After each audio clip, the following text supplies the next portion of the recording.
Hello everyone, welcome to Charles' classes. So in this video again we'll be continuing our discussion with respect to the questions pertaining to the quantitative aptitude section of the paper. So what we'll be doing is basically we'll discuss about the paper section in general, and then subsequently we'll try and take a look at the ideal approach to solving these questions. Okay. Now, having said that, let's focus. If we talk about the section in general, the QA section, it was more or less of a similar sort of pattern that we have already seen in the previous year's papers. Okay, no unexpected question, nothing as such. Only drawback is that the paper seemed to be a little bit more calculation intensive, so that in turn made the paper relatively difficult for the candidates as well. So we'll be focusing ourselves on three questions pertaining to the examination itself, 64 to 66. We'll take a look at the ideal approach towards the same. Subsequently, we'll also try and understand how to approach each and every question, so that whenever we come across such questions, we're easily able to solve the same. Okay. So said that, let's focus. A and B can finish work together in 30 days. Okay. They worked together for 20 days and then B left. After another 20 days, A finished the remaining work. Okay. So number of days in which B alone can finish the work is, so okay, the thing is that A and B can finish a work in 20 days. Then they work together for 20 days, 30 days. They work together for 20 days, and then B left. After another 20 days, A finished the remaining work. Okay. So let's say,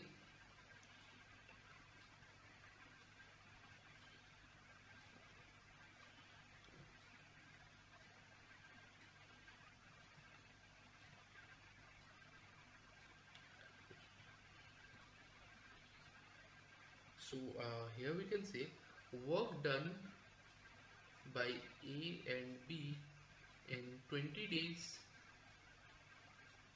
can be given by 20 by 30, because they could have done the entire thing at 30, so that is 2 by 3.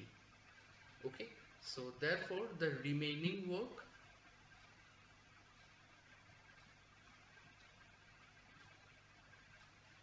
will be 1 minus 2 by 3, that is 1 by 3. So this much work is remaining. So A takes 20 days to do 1/3 the work. Okay, so 20 days to complete this much work. So to complete the entire work,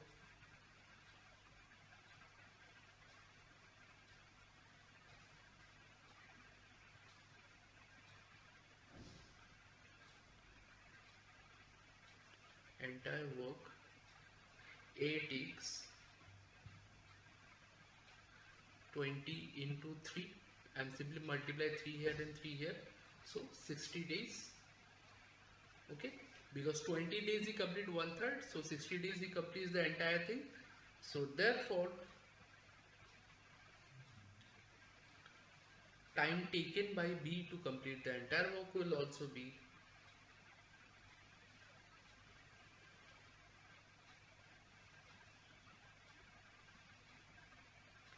to complete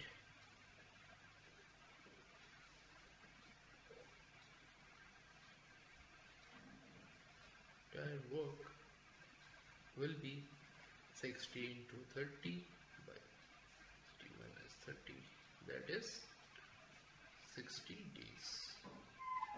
Okay, option B is the answer. I hope this is clear. So now with that, let's move on to number 65.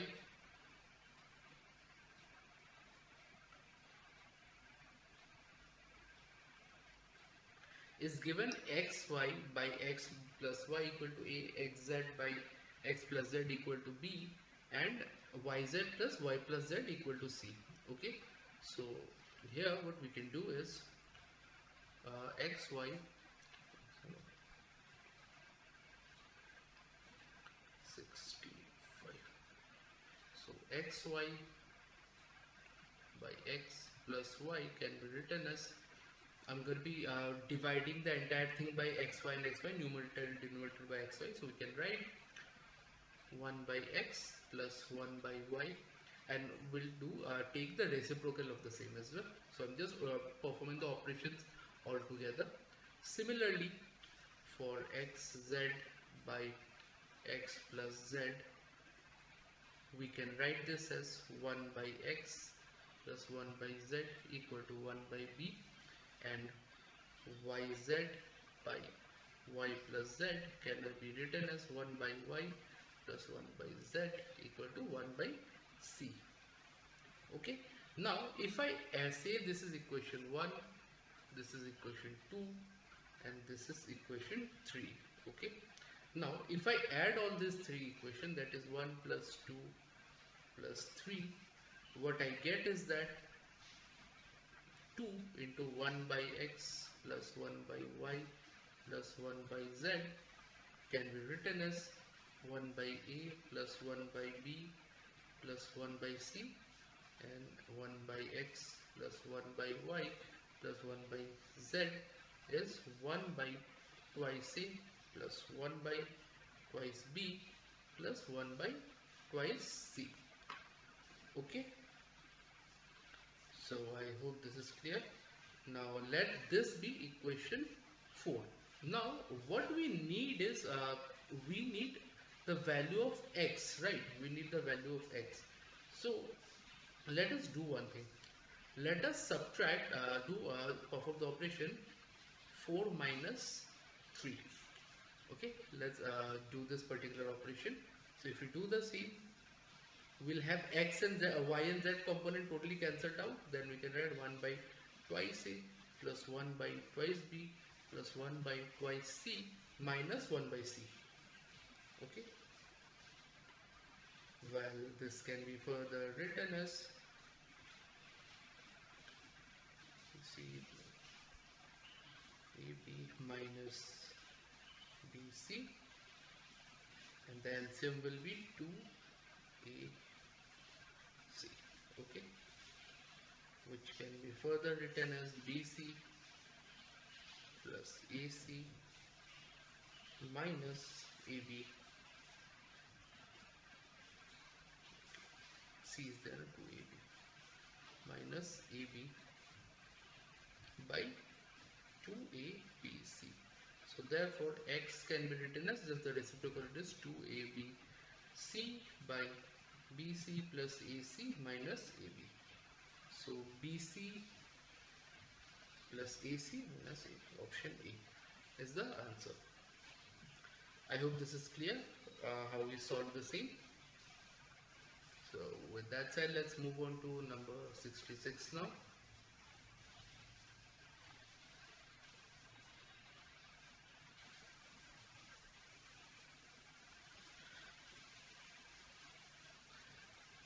If 6x minus 5y equal to 13 and 7x minus plus 2y equal to 12, then 11x plus 18y is equal to, so it's a simple matter of equation. 6x minus 5y is equal to 13 and 7x plus twice y equal to 23. So let me do something. Say this is 1, this is 2. Let me multiply this by 2 and let me multiply this by 5.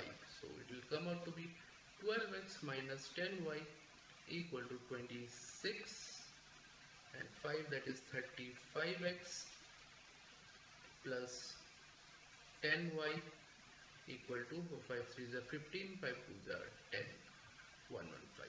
Okay, 37x, this and this gets cancelled out, comes out to be 1 3 141. So x again, this time x, oh sorry, 47.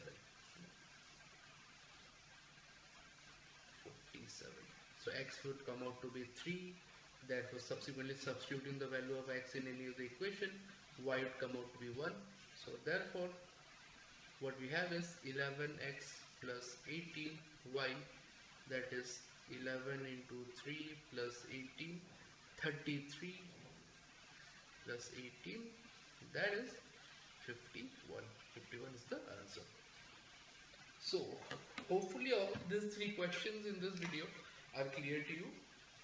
So we have discussed all the, in case you have any kind of doubt with respect to the method we have taken to solving the same, I suggest you go through the entire video multiple times and then subsequently try and solve this question on your own. Okay. So with that said, if you're looking to get yourself a detailed solution of the entire paper or follow the section, feel free to get in touch with us. So for that you will go through the description section of the video where you will find a bunch of details like email address, our website links, and also our phone numbers for call, text and WhatsApp. So feel free to connect with us in case you need any kind of guidance with your competitive exam preparation or any kind of help with respect to any subject, any topic in general. We'll be more than happy to help you out with that as well. So please do feel free to connect with us. So if you like the video, make sure like, share and subscribe to the channel so that we'll keep coming up with relevant videos such as this further down the line. So with all that said, I'm signing out. Thank you so much.